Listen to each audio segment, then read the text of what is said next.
Good morning, friends. I welcome to you on the third video lecture on object oriented programming using C++.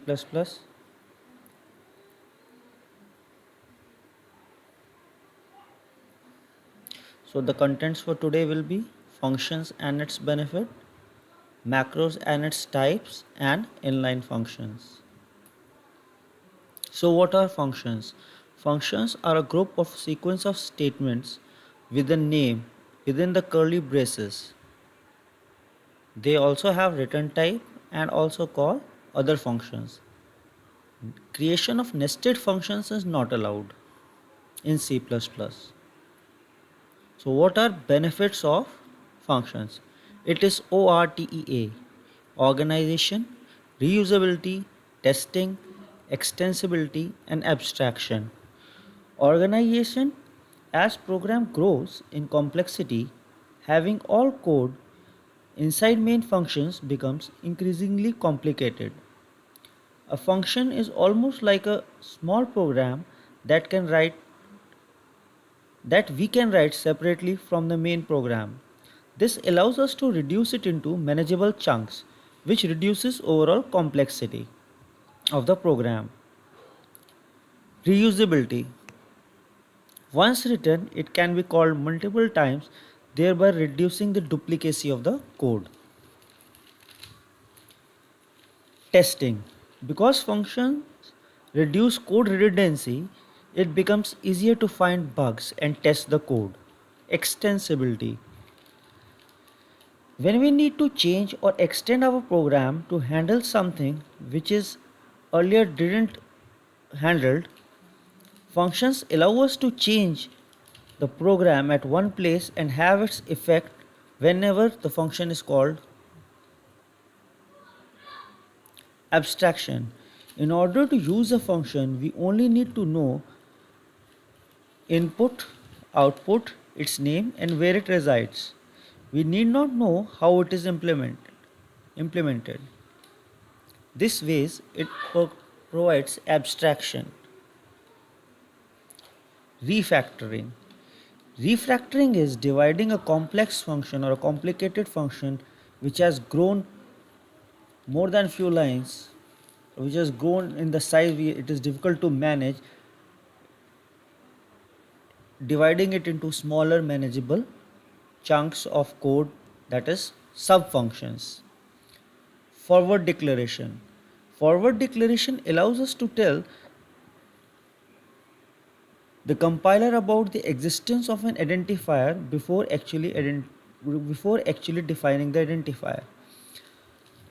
Forward declaration is a type in which you tell in advance the compiler that you will be using such name or such kind of variable before its definition. Let us see an example.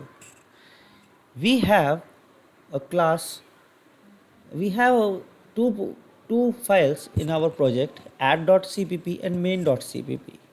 If we try to run this program, it will not compile as it will give error in the main.cpp that add function is not available. Here it will give the error, right? So what is the solution to it? We have to forward declare the declaration of the add function over here. Then the code will compile. Macros. Macros are the way to replace a text against a name. See, hash define is a directive which directs the processor to replace all subsequent occurrences of a macro with the specified replacement tokens. Here is the macro name, which is always in capital letters as discussed in the day 2 with this replacement text. It is of two types: object like macros and function like macros. An object like macro definition replaces a single identifier with the specified tokens. Single identifier is used to replace the tokens. Function like macros. It is very similar to the function call.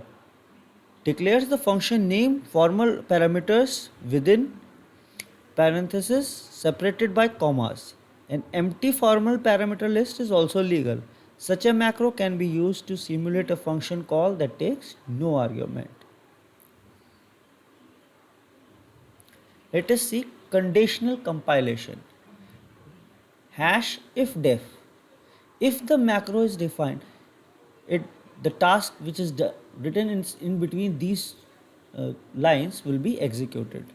If def and hash and def provides a block. Let us see an example. We have created a macro called printjo using hash define, and in main I have written hash if def printjo. That means if printjo has the definition, then do this thing, then print the jo, it is the block. If def print bob, then print bob, and if closed. So what should be the output? Yes, it should print the value jo, as print jo is defined and will not work for the print bob. Let us move further. If and def, it is opposite to if def. If the definition was available, then we should do the work. In if and def, if the definition is not available, then do the work. Now see this code. Hash in def print underscore bob. So we haven't declared hash def print underscore bob. Still it will work. It will print the value bob because it is written if and def. If definition of print bob is not available, then do this thing. It will work and it will print bob.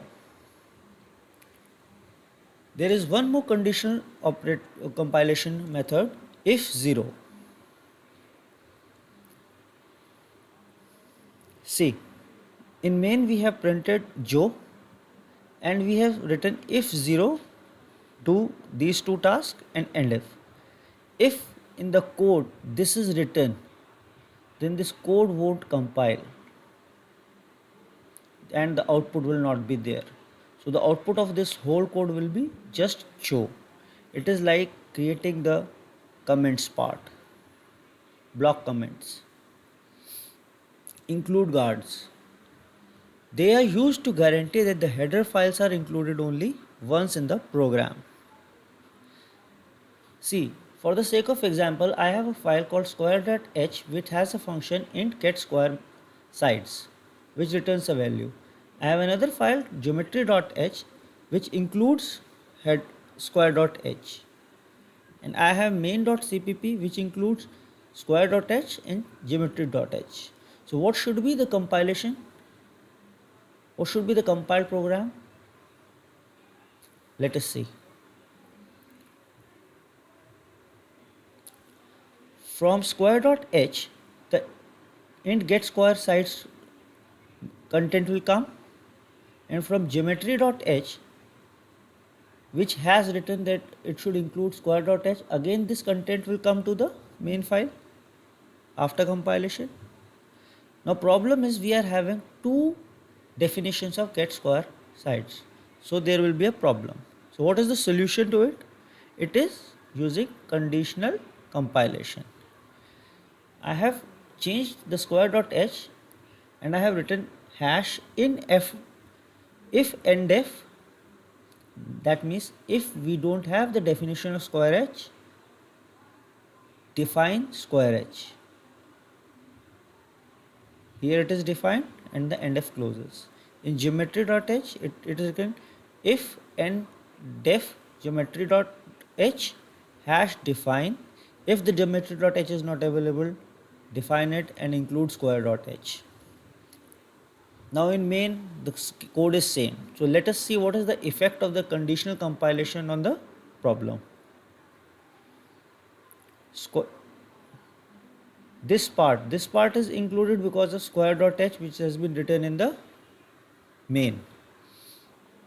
Here the square.h completes.